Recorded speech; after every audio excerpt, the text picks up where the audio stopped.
Welcome to Crafting the Madam K Way. I'm Madam K, and I'm going to be going over some basic techniques today. So I just made this notebook cover, and I'm going to be uploading the video in a time lapse of showing stamping out this cover. But I wanted to go through some of the basic techniques though to do the stamping. So in another video, I'm going to show the tracing and the design portion and the cutting. This is mainly just going to be the stamping portion.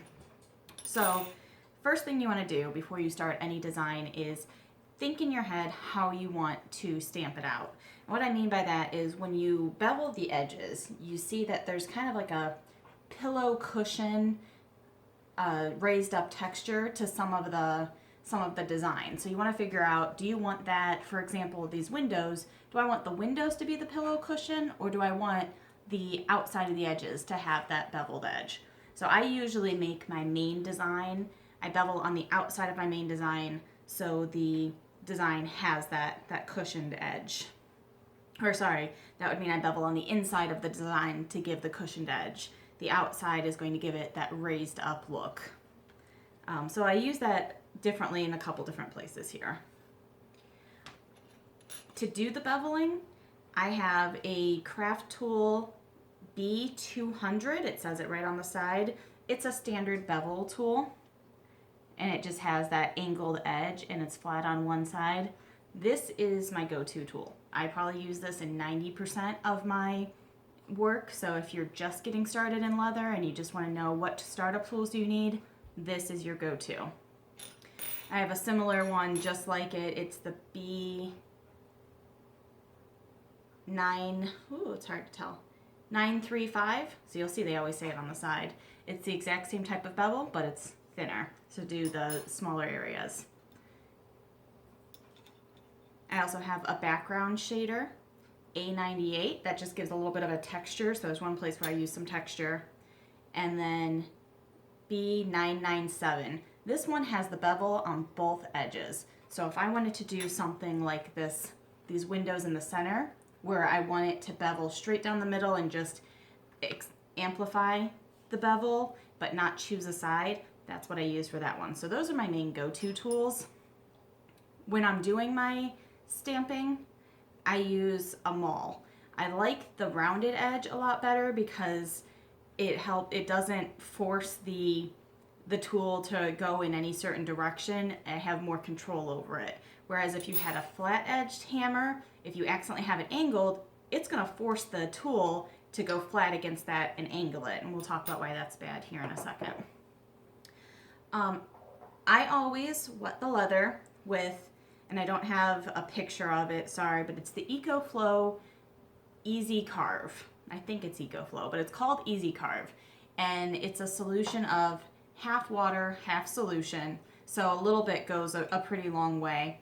And you mix that together. What that does is that prevents any watermarks. So for example, I only wet this half of the project the entire time I worked on it, but you can't tell. If I used regular water, there's a good chance that you would see a water line right down the center. So the Eco-flo Easy Carve gets rid of that issue. I think it also really softens the leather and makes it a little bit easier to stamp. So you'll see in the video that when I wet the leather, you want to let it sit for a little bit. You don't want to start stamping right away. And the reason for that is if the leather is too wet, it's going to start to crinkle, it's going to start to drag, and you're not going to see smooth lines. If it's too dry, you're going to find yourself having to hit a lot harder and push a lot harder to get the lines deep. So you know that you've let it dry just long enough if the leather is just starting to turn back to its normal color, and you have no problem easily gliding with minimal effort. So whenever I'm doing it, I always put the flat end of the bevel towards me and the bevel end out. So whatever I'm trying to bevel in that direction, I turn the leather that way. So for example, if I wanted to bevel that side out and bring the flat side towards me, I'm going to turn my leather like this. I'm going to put it right on my line, always keeping the stamp straight up and down, and just lightly tap it. Now I've already stamped this out, so I'm not actually stamping it, just demonstrating. You should be able to get a nice deep bevel with just this amount of pressure and this amount of effort. If it's too hard, your leather needs to be softened up a little bit more, maybe wet a little bit more. You can always add more water, but again, let it set for a minute, be patient, go get yourself a cup of coffee, because you should always have coffee when you're doing leather, and let it, don't jump to it.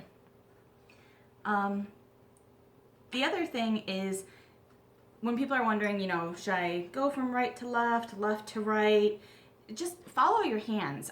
The first half of this book that I did, I always worked from right to left. That's just easy for me. But for some reason, once I got to a certain point, it was jumpy. I would do a little bit and then the tool would jump and I couldn't keep my hands straight. My hands for some reason wanted to go left to right. So just listen to your hands and let it just be organic and natural, and go with what is easiest. That way you don't start, because if you start to turn your bevel like that and hit it like that, you're gonna see a really jumpy, jagged line. So don't do that. Yeah, that's pretty much it. That's all the advice really that I have to give for this. And if you watch the video, you'll see a time-lapse version of me doing exactly all those things I just explained.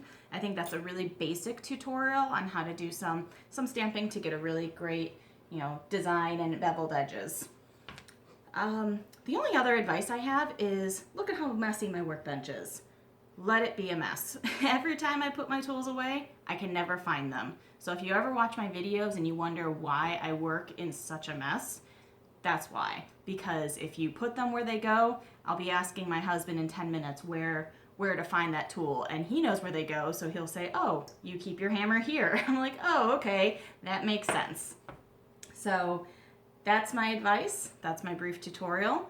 That's not the right way, but that's the Madam K way. So tune in for some more tutorials later.